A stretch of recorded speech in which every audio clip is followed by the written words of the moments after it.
अस्सलाम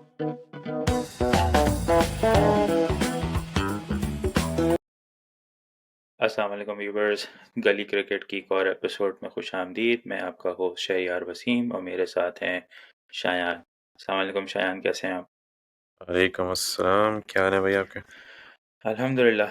हमने कहा कि एक छोटा सा सेशन आपके साथ जो है वो किया जाए, जो कि आज हमारे जो यंग शाहीन्स हैं माशाल्लाह से अंडर 19 के, उन्होंने जो बैक टू बैक मैचेस जीते हैं। पहला गेम ऑब्वियसली जो है वो एक एसोसिएट टीम के साथ था, तो उस पे इतना ज़्यादा जो है वो उसको रीच नहीं मिली थी, मगर आज उन्होंने जिस तरह से इंडिया को, जो arguably the toughest team in the tournament है, एक तरीके से वन साइडेड मैच हराया है, तो हमने कहा ज़रा उस पर बात की जाए, उन लड़कों की परफॉर्मेंस को हाईलाइट किया जाए ताकि वो आगे भी जाके इसी तरह पाकिस्तान के लिए परफॉर्म करें एंड होपफुली वो अपना जो है वो ये टूर्नामेंट जीत कर आएँ, और उसके बाद ऑब्वियसली वर्ल्ड कप भी है आगे जाके। तो पहले तो ये बताएं कि आपका इनिशियल रिएक्शन कैसा था? आपने मैच देखा होगा, हाईलाइट देखी होगी, जो परफॉर्मेंस पाकिस्तान ने दी, टॉस जीता, पहली बैटिंग की, सॉरी पहली बॉलिंग की, और एक अच्छे स्टार्ट को उन्होंने रेगुलरली विकेट लेके उन्होंने रिस्ट्रिक्ट किया उनको 260 पे। तो पहले तो बॉलिंग का बताएं कि कैसा लगा आपको, जो बॉलिंग यूनिट है पाकिस्तान का, और अभी तक की परफॉर्मेंसेस कैसी रही हैं पाकिस्तान की? अस्सलाम वालेकुम व्यूअर्स। इन बातों पे स्टार्ट करने से पहले जो हम लोग को देख रहे हैं, मैं उन लोगों को रिक्वेस्ट करूँगा कि आप हमारा चैनल सब्सक्राइब करें, लाइक करें, शेयर करें। आप लोग देख रहे हैं हमारे कंटेंट को, और हम आपसे ही चाहते हैं कि आप please like, subscribe and share. जहाँ तक बात रही पाकिस्तान अंडर 19 टीम की, देखें उनकी जो बॉलिंग थी ना, इट वाज सुपर्ब। मतलब आई थिंक ग्राउंड की डायनामिक्स भी थोड़ी ऐसी थी कि बॉल अच्छा खासा मूव अराउंड हो रहा था। और जो बात मैंने आज नोट की थी वो ये नोट की थी कि इन लोग की जो बॉलिंग थी वो हार्ड लेंथ बॉलिंग थी। उबैद शाह, अ, आमिर ज़ीशान, हसन और आमिर जीशान। हसन, ये इन तीनों ने बहुत proper back of a hard length या बैक ऑफ अ लेंथ अच्छी बॉलिंग कराई।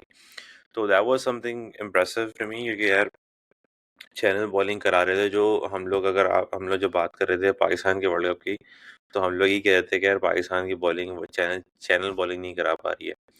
तो इन लोग से चैनल बॉलिंग देख के ना, इट वाज क्वाइट रिफ्रेशिंग कि यार ये लड़के अच्छी हार्ड लेंथ पे बॉलिंग करा रहे हैं, सही लाइन लेंथ पकड़ के रखी हुई है। और आई थिंक स्टैंड आउट जो था मेरे लिए ना, वो उबैद शाह था। उबैद शाह का एक थोड़ा सा अनयूजुअल सा एक्शन है। It's not as rhythmic as Naseem Shah और हुनैन शाज। तो उसका एक्शन में थोड़ी सी एक एबनॉर्मेलिटी है, जो वो ऊपर से थोड़ा ऐसा लाता है शोल्डर अपना।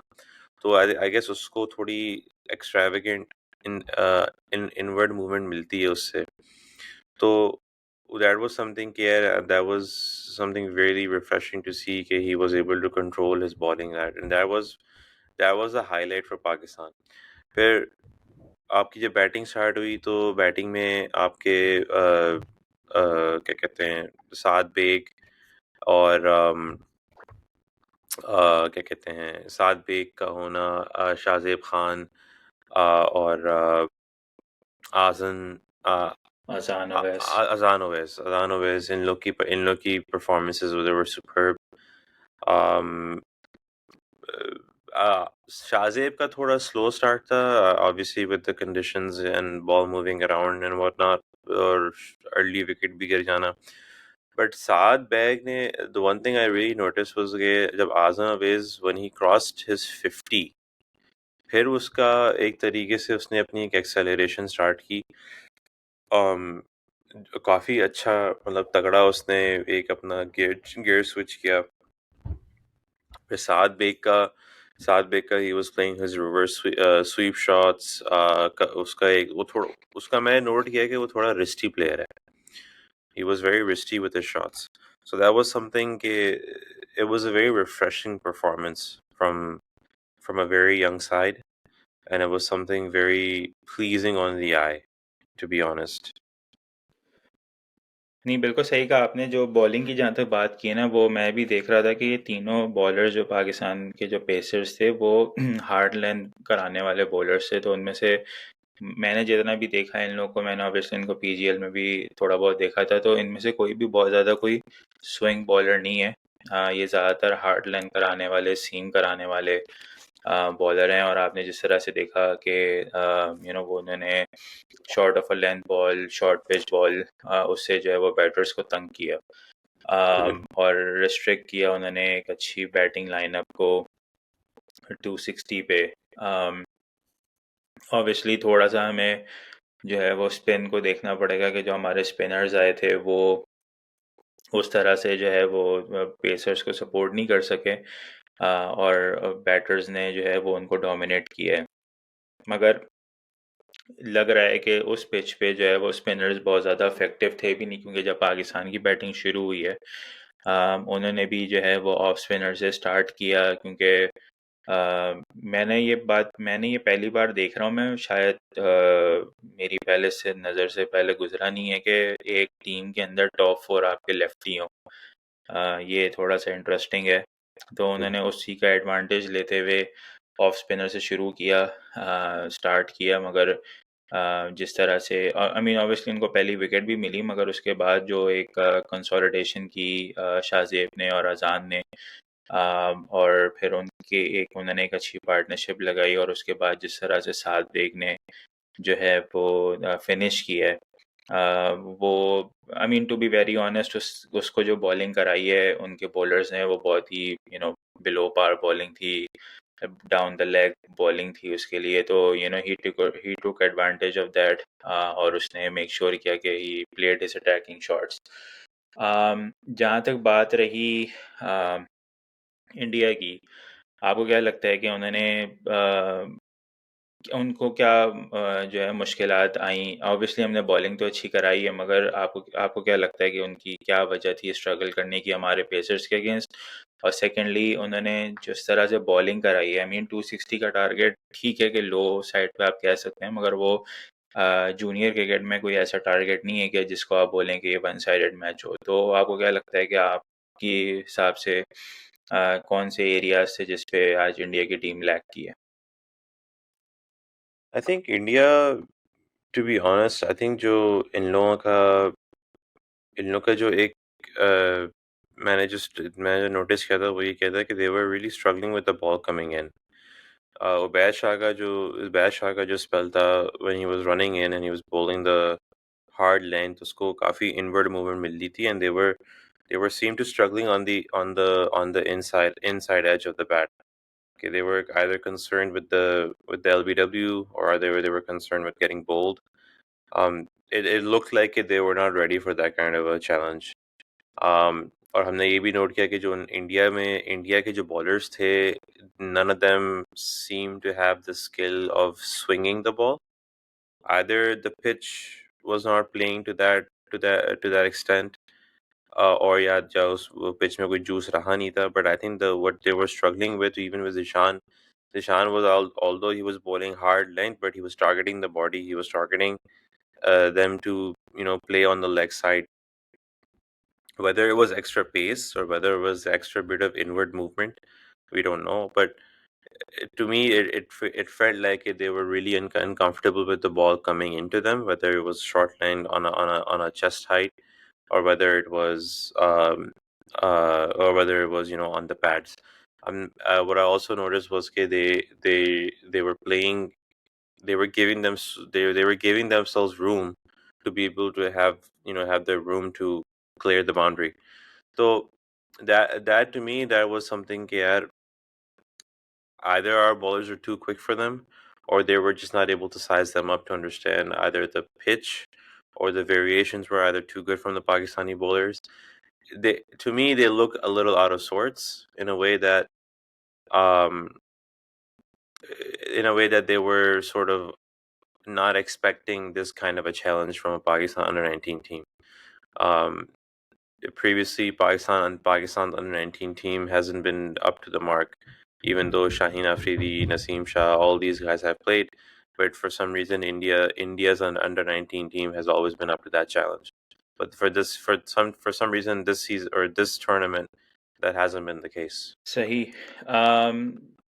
जहाँ तक बात आपने बॉलिंग की है, ऑब्वियसली उन्होंने हार्टलैंड बॉलिंग ज़रूर कराई है, मगर मेरे हिसाब से दे डिडंट उन्होंने शुरू में स्टक अराउंड किया, लाइक उनकी ओपनिंग पार्टनरशिप अच्छी थी।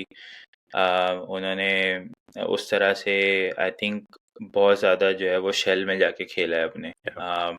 दे were relying too much on their stroke play, meaning कि वो बड़ा शॉट खेलना चाह रहे थे।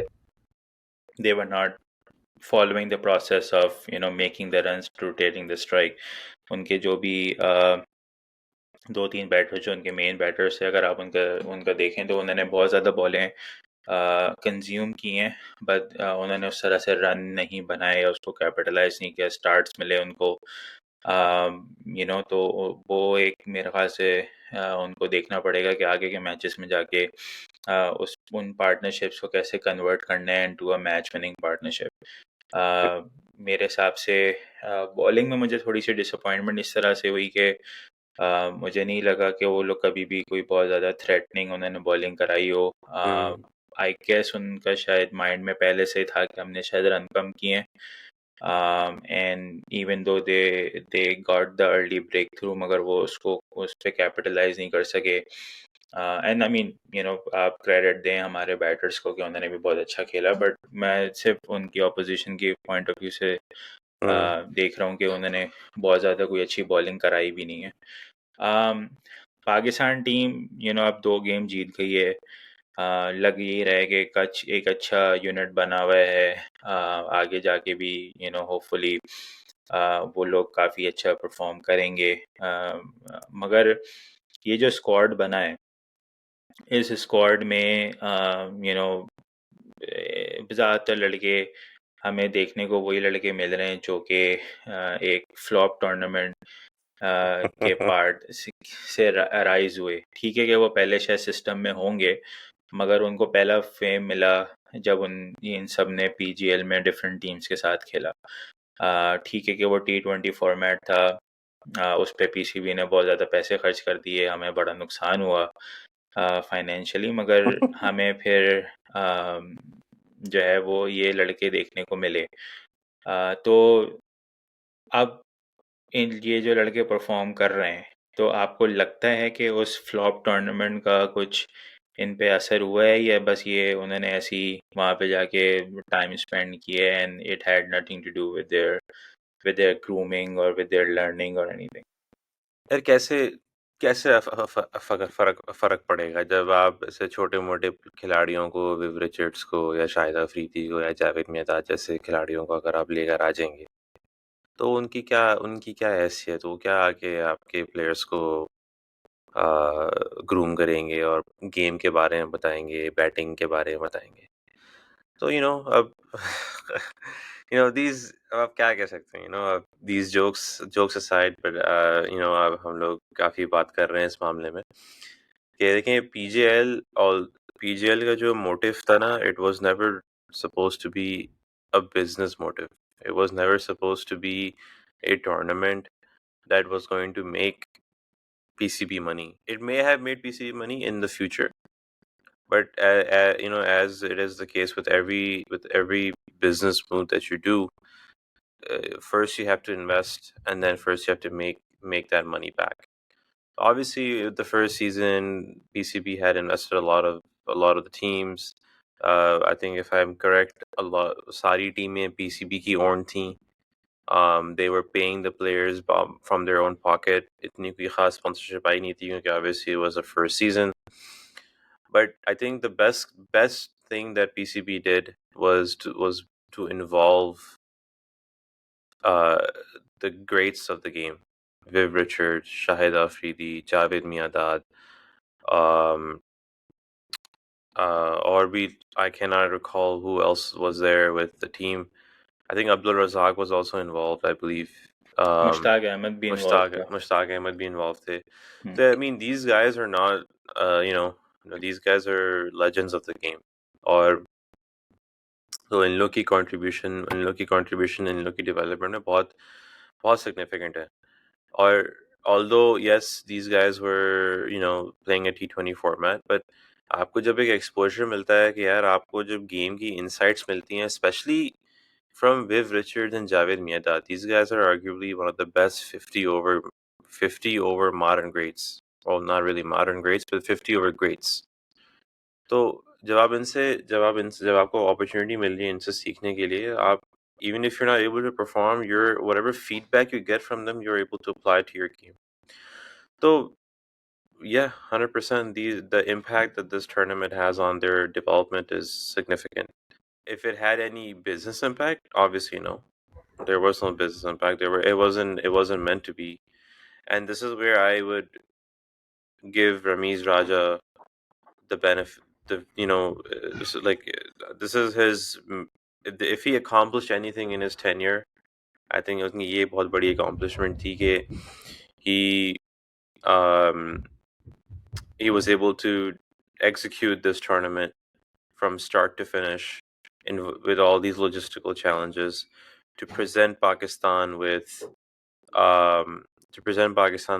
these young talents that will get picked up from the PSL draft. The PSL franchises will be invested with them. I think Quetta Gladiators had picked up a fast bowler from the PJL last season. मुझे याद नहीं आ रहा उसका नाम क्या था, but he played as an emerging Emil Khan. Emil Khan. Yes, he played as an emerging category player um, uh, against with Quetta in PSL 8. So it's a tremendous achievement for these guys. सही कह रहे हैं आप. मेरे हिसाब से obviously कोई भी टूर्नामेंट जो होता है ना वो पहले साल आपको पैसे बना के नहीं देता, ठीक है. अगर हाँ ये बात आप तब कर सकते थे जब 3-4 साल हो चुके होते और पैसे पे पैसे फेंक रहे होते और उसमें कोई एडेड बेनिफिट नहीं होता, तो फिर ये क्रिटिसिज्म आ सकता था या ये इस पर डिस्कशन हो सकती थी. पीएसएल ने भी पहले साल कोई पैसे वैसे नहीं बनाए थे. मगर दैट प्रोडक्ट इटसेल्फ वो फैंस के साथ उसने रेजोनेट किया. एक ओनरशिप मिली फैंस को एंड इट टुक ऑफ. तो एक मैं कमेंट पढ़ रहा था कहीं पे लिखा हुआ था किसी ने कि भाई कि वो पीजीएल की वजह से जो है ना वो वुमेन पीएसएल नहीं हो सकी. और वो बहुत नुकसान हो गया हमारा. बात फिर वही आ जाती है कि भाई कि पीएसएल वुमेन पीएसएल भी अगर होती तो वो भी तो T20 फॉर्मेट ही होती है ना. वो कौन सा 4 दिन खेल रहे होते. अगर एक क्रिटिसिज्म पीजीएल पे ये था ना कि भाई कि ये यंग प्लेयर्स हैं, इनकी डेवलपमेंट करानी चाहिए, इनको T20 में लगा दी है, इनकी बेसिक्स ख़राब हो रही हैं. तो अगर आप वुमेन पीएसएल भी करा रहे होते तो वो आप वुमेन का बेड़ा गर्क कर रहे होते. फिर आप अंडर 19 का बेड़ा गर्क नहीं कर रहे, आप वुमेन का बेड़ा गर्क कर रहे हैं. वहाँ तो वैसे ही टैलेंट इतना नहीं है, वहाँ तो बहुत ही एक स्मॉल पूल ऑफ प्लेयर्स है वुमेन का. तो just for the sake of the criticism जो है ना हमें वैसे भी आदत है. मगर on and all it was a good win for Pakistan under 19 and hopefully we hope and pray के ये जो है वो एशिया कप भी जीतें और आगे जाके वर्ल्ड कप में भी बहुत अच्छा परफॉर्म करें. Obviously Mohammad Yusuf being a head coach there, उनके होने से बहुत ज़्यादा फ़र्क पड़ेगा प्लेयर्स पे.